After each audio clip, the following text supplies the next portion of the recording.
Kalau kau bilang Al-Quran tidak cocok untuk ngatur Indonesia, kamu sama dengan bilang Allah tidak cocok jadi Tuhan di Indonesia. Kafir kamu. Serius ya persoalannya. Kalau kau bilang ini Indonesia bukan negara Islam, maka tidak cocok dengan syariat Islam. Artinya apa?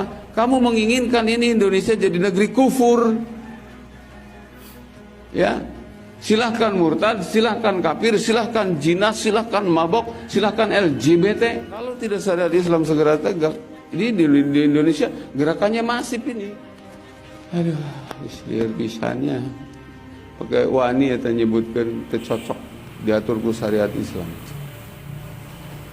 Sarua jeung nyebut Gusti Allah tercocok jadi Tuhan di Indonesia, tercocok. Sama dengan itu. Siapa yang bisa membantah? Orang ini sudah kafir. Siapa yang berani bantah? Saya bertanggung jawab dengan dalil. Siapa yang mengatakan syariat Islam tidak cocok di Indonesia, artinya sama dengan Allah tidak cocok jadi Tuhan di Indonesia, orang ini sudah kufur. Siapa yang berani bantah? Saya berani. Tanggung jawab dengan pernyataan. Karena itu, sekali lagi, saya selalu tegas bahwa ketika lebih daripada urusan-urusan komunal disandarkan ini persoalan syariah Islam, maka otomatis Anda mau merubah ideologi negara kalau seperti itu modelnya. Apalagi kalau Anda mau memperlakukan secara menyeluruh, itu sudah pasti tuh yang ada di kepalamu itu khilafah. Yang waras tidak boleh mengalah terhadap mereka, para pencoleng-pencoleng agama yang menjadikan agama sebagai alat politik.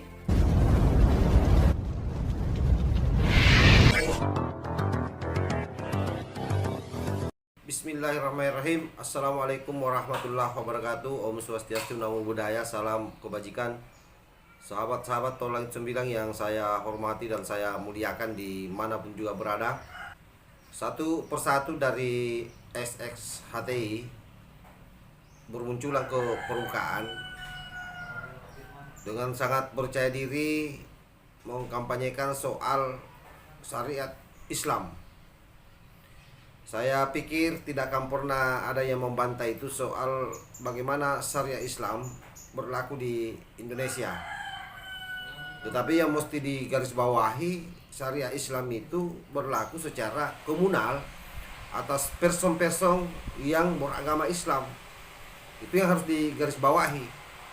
Tetapi ketika dalam frame berpikirnya syariat Islam itu yang kemudian diterapkan masuk ke dalam sistem negara, atau yang hari ini lagi tren mereka menyebutnya dengan sistem khilafah, itu yang bermasalah. Nah, karena itu siapapun, saya kira orang Islam memang harus menjalankan syariat Islam sesuai dengan pemahaman masing-masing berdasarkan imam mazhab yang mereka yakini, yang mereka ikuti, kan begitu. Nah, tetapi persoalannya adalah mereka-mereka ini tidak dalam posisi menjadikan syariat Islam ini sebagai sebuah cara mendekati Tuhan, sebuah model beribadah secara komunal. Ini yang masalah. Karena itu, sekali lagi, saya selalu tegas bahwa ketika lebih daripada urusan-urusan komunal disandarkan ini persoalan syariat Islam, maka otomatis Anda mau merubah ideologi negara kalau seperti itu modelnya.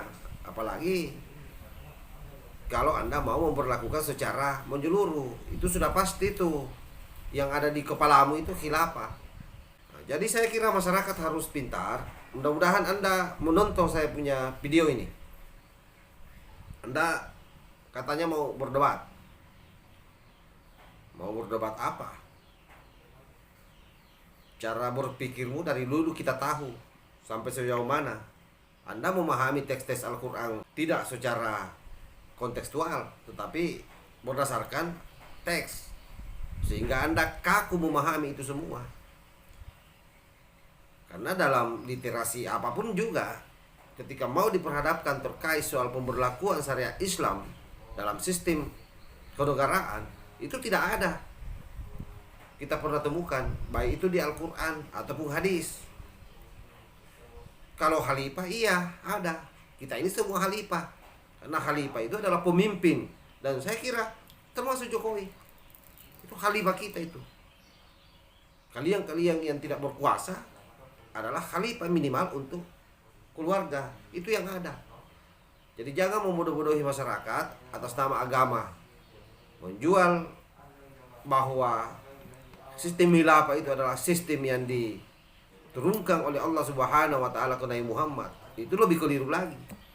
Karena Nabi kita, Nabi besar Muhammad sallallahu alaihi wasallam tidak pernah mempatenkan sebuah sistem negara, dan itu selalu saya sampaikan di mana-mana.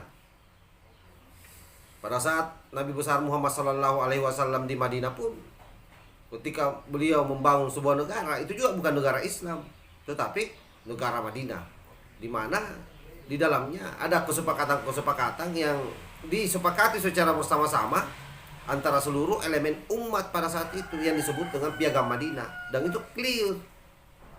Jadi jangan mengumbar kebodohan di media sosial karena Anda akan terukur.